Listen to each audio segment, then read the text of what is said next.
ৰাজ্য চৰকাৰে এটা সিদ্ধান্ত লৈছিলে যে বহিৰাজ্যত কৰ্মসূত্ৰে যোৱা আমাৰ সন্তানসকলৰ কিবা কাৰণত যদি পৰলোক প্ৰাপ্তি হয় তেনেহলে আমি তেওঁলোকৰ পাৰ্থিৱ শৰীৰ শ্ৰদ্ধা সহকাৰে অসমলৈ বা নিজ পৰিয়াললৈ উভতাই আনিম।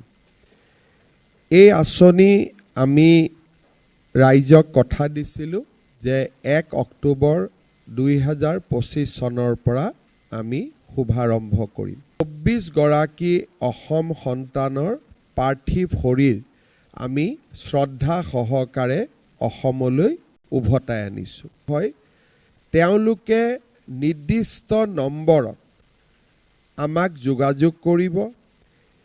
112ৰ দৰে ইমাৰ্জেঞ্চি সেৱাটো আমাক খবৰ দিব পাৰিব। সেৱা সেতু পৰ্টেলৰ জৰিয়তেও আমাক খবৰ দিব পাৰিব।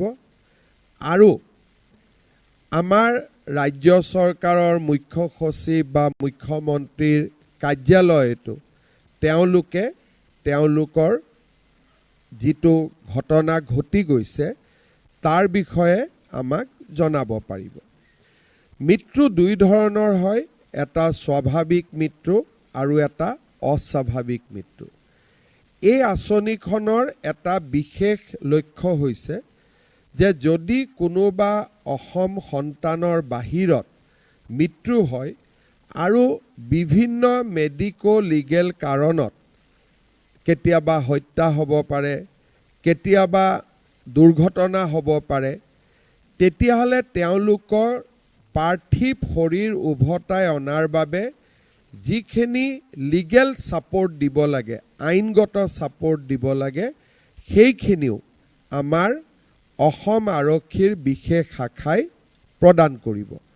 প্ৰয়োজন সাপেক্ষে আমাৰ চৰকাৰৰ দায়িত্বশীল পুলিচ বিষয়া সেই ৰাজ্যলৈ গৈ হ'লেও পাৰ্থিৱ শৰীৰ যাতে আমি সসন্মানে উভতাই আনিব পাৰোঁ, তাৰ বাবে আমি নিশ্চিতভাৱে অসমৰ বাহিৰত কাম কৰা প্ৰবাসী অসমীয়াসকলক আমি সহায় কৰিম।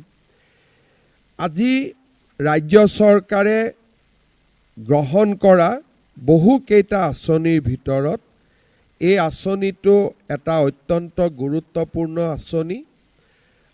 আমি নিজে অনুভৱ কৰিব পাৰোঁ যে ছিকিউৰিটি গাৰ্ড আদিত কাম কৰি থকা যুৱক যুৱতীসকলৰ বাহিৰত যদি মৃত্যু হয়, একোটা মৃত শৰীৰ উভতাই আনিবৰ বাবে প্ৰায় 40-50 হাজাৰ টকাৰ খৰচ হয়।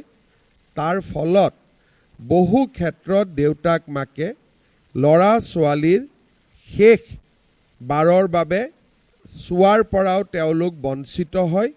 কাৰণ নিজে গ'লেও 40-50 হাজাৰ টকা লাগিব আৰু মৃত শৰীৰটো উভতাই আনিবৰ বাবেও 40-50 হাজাৰ টকা স্বাভাৱিকভাৱে খৰচ কৰিব লাগিব।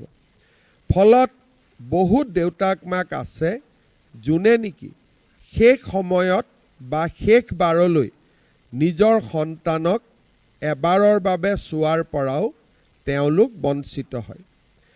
এই শ্ৰদ্ধাঞ্জলি আঁচনিটোৱে সেইসকল পিতৃ মাতৃক ক'ৰবাত অলপ হ'লেও, যদিও সন্তানৰ মৃত্যু কোনো ধৰণৰ কোনো ব্যৱস্থাৰে পূৰণ কৰিব নোৱাৰি, ক'ৰবাত নহয় ক'ৰবাত অলপমান সকাহ বা অলপমান সান্তনা হিচাপে এই শ্ৰদ্ধাঞ্জলি আঁচনিটোৱে কাম কৰিব পাৰিব বুলি আমি বিশ্বাস কৰোঁ।